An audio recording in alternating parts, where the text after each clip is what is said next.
where the government is taking drastic measures against notorious human rights abuses in recent years. Sanctions have now been imposed on 49 persons and organizations, and Russians and Saudis involved in the murder of journalist Jamal Khashoggi and death of lawyer Sergei Magnitsky are on the list of violators. Ore Oniliere has details in this report. The powers enable us to target a wider... Foreign Secretary Dominic Raab will set out the new sanctioned powers in Parliament and reveal a list of individuals who will immediately be subject to UK asset and visa bans. This means the UK will have new powers to stop those involved in serious human rights abuses and violations from entering the UK, channeling money through the banks and profiting from the UK economy. This government is absolutely committed to the United Kingdom being an even stronger force for good in the world. On climate change, as we host COP26, as we champion 12 years education for every girl in the world, no matter how poor their background. And on human rights, we will defend media freedoms, protect freedom of religious belief, and with the measures that we are enacting and announcing today, hold to account the perpetrators of the worst human rights abuses. The new sanctions regime, set up under a 2018 British law, will also target figures from North Korea, but not China. Overall, the regime could apply to those who facilitate, incite, promote, or support these violations, as well as those who financially profit from human rights violations and abuses. The UK's new sanctions regime is significant. It marks the first time Britain has had its own independent scheme focused entirely on tackling human rights abuses. Until now, it has almost always had to act in concert with the European Union. The government wants the UK to be seen as a leading defender of international rules and human rights. One key test will be whether it can get support from other countries. The United States and Canada have similar schemes, whilst the European Union is working on its own version. Sanctions are always more powerful if imposed collectively. And the journalist Amina Taylor joins me now via Skype from London to discuss this development. Good to have you join us, Amina Taylor. This is coming on the heels of Brexit. It's coming on the heels of COVID-19. And we see that these sanctions are the first taken independently by the UK, outside of the United Nations and the European Union. Give us a background to this. Well, let's be honest. Dominic Raab, when he stood in the House of Commons and he talked about this sends a very clear message. Well, I think the message isn't as clear as he'd like to think, because if he's saying these new sanctions, these new restrictions will stop the henchmen of thugs and despots from waltzing in and out of London, perhaps the idea was they could in the first place. Was London always a destination for thugs and despots? The other question is about sending a message when it's not convenient to send a message. It would have been really something for the United Kingdom, even whilst it was a part of the European Union's body, all of those different member states, for Britain to be leading in its human rights obligations. Now, it's picking from some low-hanging diplomatic fruits, if you don't mind me saying. For example, let's just quickly examine the 2018 death of dissident Saudi journalist Jamal Khashoggi. Here was a man who was a thorn in the side of Riyadh, who had actively spoken up against the regime there, only to be butchered in the consulate of the Saudi embassy in Turkey, in Istanbul. Now, if Britain hadn't acted 2 years ago, when it was very clear what had happened, when there was audio and videotaped evidence, 2 years later, what message are you sending? For the 20 people who were implicated for the Saudi list, for example, they're already privy to US sanctions. So what exactly is Britain adding to this party that hadn't already been well-trodden diplomatic path? I think if Britain wants to be taken seriously, they have to tread a diplomatic line and put their head above the parapet when it's not convenient to do so, when it's not a matter of political expedience to do so. Because, of course, we've heard rhetoric like this before, but what does it mean? You send off a message, a couple of Russian ministers and so on, then nothing happens.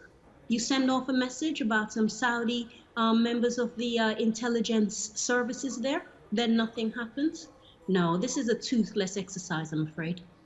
Okay, so there is the economic angle to this, because many fear that the United Kingdom might be straining decade-old relations, especially now that it needs a lot of countries because of Brexit. How do you see this playing out for the United Kingdom?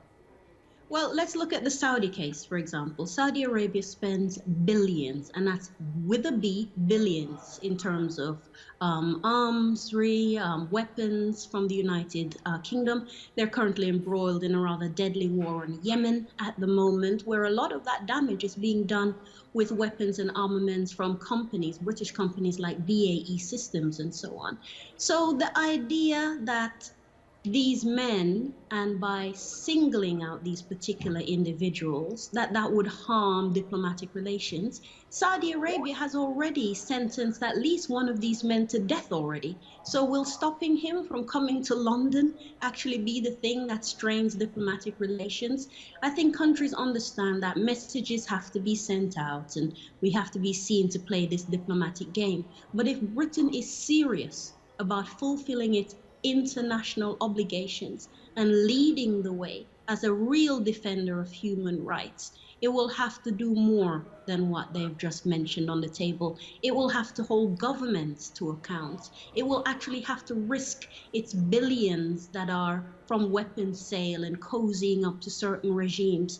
This will not cut it in a lot of human rights quarters, I'm afraid. Well, looking at the fact that a lot of economies have taken a hit from COVID-19, do you think that the United Kingdom will enjoy support from other countries?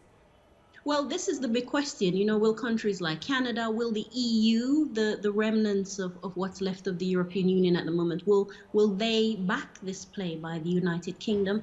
Well, in a lot of cases, they have already done so. They've been very strong, sometimes anti-Moscow sentiments coming out of Brussels. There have been very strong statements, particularly about this Khashoggi murder. And there's currently a case going on where in Turkey, about 18 of the men who are suspected of having taken part in this brutal assassination are on trial in absentia. So there are movements already happening to that effect. Now, Britain wants to give the impression that they're putting a lot on the line here. In that case, I would like to see other countries and other individuals and other circumstances be brought to the fore where it's a matter of principle and not simply posturing, in my opinion. All right, so let's look at the countries. We know that North Korea sanctions were imposed on North Korea, were imposed on some individuals and organizations in Saudi Arabia, but not China. Looking at the things going on in Hong Kong, what do you make of that? Well, I guess this would be the first rallying cries in what might be an escalation in diplomatic tensions between the two countries. But the Chinese issue is one where you wouldn't just be messing here with a few individuals. The Chinese state takes this kind of action very seriously. And when you're dealing about one of the globe's largest trading blocs, it would be very difficult, I think, for Britain to try and throw its weight with the United States, who's already passed sanctions in Congress against certain members of the ruling class in Hong Kong who are backing Beijing on this one. So I think Britain might do well to stay out of that particular situation at the moment. North Korea, by sanctioning two individuals in North Korea, the country, its leaders, its main officials have been sanctioned to the hilt. I mean, very rarely do they even try and step foot outside North Korea, except for very, very local visits. So I don't think this will make much of a difference.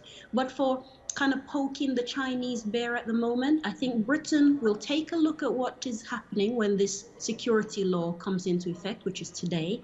It will wait to see particularly how the United States handles this particular situation, and then it will act. I think if you have a number of MPs in the House of Commons who are trying to prod some action against China at this stage, Dominic Raab, the Foreign Secretary here, and the Prime Minister know better than to really go messing with that beehive at the moment. If you're talking about post-Brexit trade, don't mess with China right now.